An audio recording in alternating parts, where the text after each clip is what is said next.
Hello बच्चों, आइए इस प्रश्न को देखते हैं। प्रश्न में हमसे पूछा गया है एल्केनो में पाई जाने वाली समावयवता है।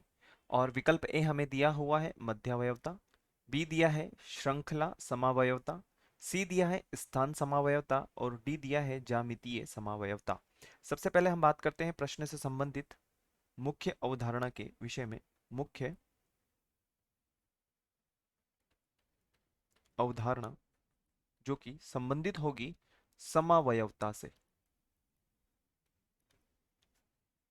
और समावयवता के संदर्भ में यदि हम बात करें तो यहाँ पर हम विकल्प ए के विषय में बात करते हैं। विकल्प ए हमें दिया हुआ है मध्यावयवता। और मध्यावयवता के विषय में बात करें तो यह वहाँ पाई जाती है जहाँ पर द्विसंयोजी समूह उपस्थित हों। अर्थात हम कह सकते हैं कि ऑक्सीजन के साथ में जो जुड़ने वाले होंगे वह भिन्न भिन्न समूह होंगे। और बी में हमें दिया हुआ है श्रृंखला समावयवता, जो कि किन में पाई जाती है? एल्केन में पाई जाती है, या हम लिख सकते हैं एल्केनो में पाई जाती है। उदाहरण के रूप में यदि हम बात करें तो हम पेंटेन को देख सकते हैं। पेंटेन की समावयवता को प्रदर्शित करने के लिए एक होता है हमारे पास में एन पेंटेन, दूसरा होगा हमारे पास में आइसो पेंटेन, और तीसरा होगा हमारे पास में नियो पेंटेन। अर्थात हम कह सकते हैं कि श्रृंखला समावयवता एल्केनो में पाई जाती है। उससे पहले हम विकल्प सी और डी के विषय में भी चर्चा कर लेते हैं।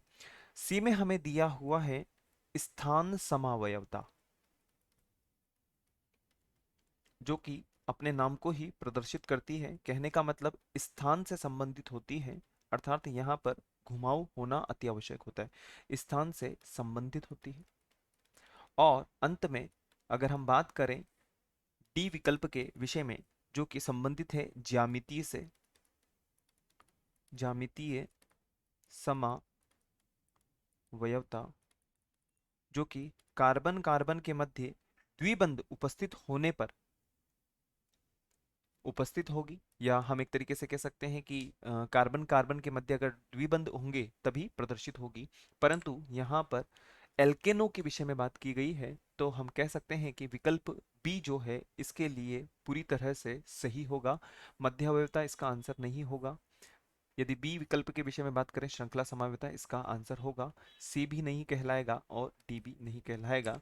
अतः हम लिख सकते हैं, अतः विकल्प बी हमारा वांछित उत्तर होगा। आशा है आप इसे अच्छी तरह समझ गए होंगे। धन्यवाद।